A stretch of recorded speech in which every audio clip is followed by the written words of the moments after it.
What if I told you that the biggest and most successful businesses in the world didn't start with money, investors, or factories, but they started with identity?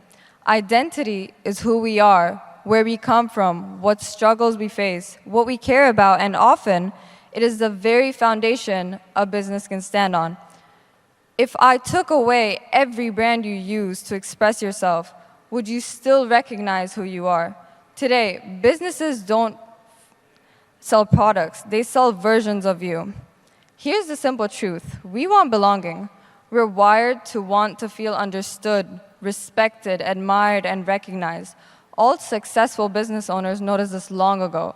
So instead of asking, what should we sell, they started asking themselves, who does the customer want to be? And once you figure that out, you have a business that stands on its own. Think about fashion. Why do people pay more for a logo? It's rarely because the fabric is better. It's because the brand represents confidence, status, or success. Wearing it doesn't just change how others see you, it changes how you see yourself. That's why people don't just buy once. They stay loyal, defend the brand, and form a connection to a community built around it.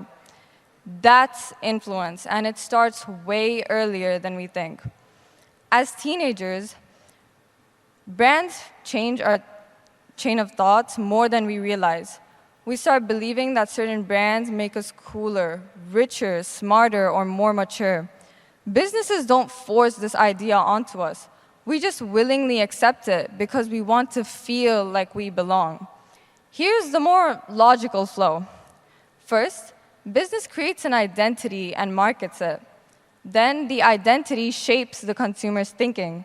The consumer's thinking forms self-image over time. And finally, that self-image creates a loyal customer. All right, let me tell you something about myself. I used to be heavily influenced by social media and trends, constantly chasing new products and brands. Over time, it made an identity which didn't really feel like mine. So I stopped. I became more aware of how identity is sold through businesses.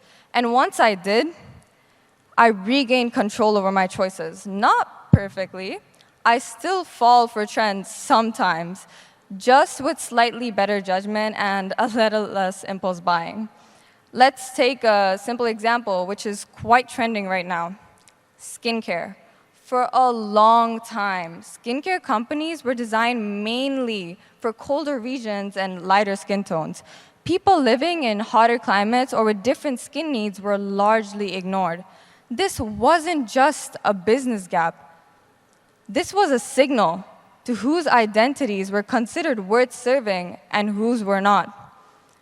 Even at our level, we see this happening all the time. Students start small businesses like selling notes, study tools, or planners, not because they're experts, but because they understand student problems firsthand. Which, by the way, explains why half of us survive on caffeine and last-minute motivation. Their identity as students gives them insight no outsider could.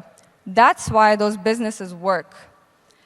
They spread by word of mouth, earn trust easily, and succeed because the solutions come from people facing the same problem.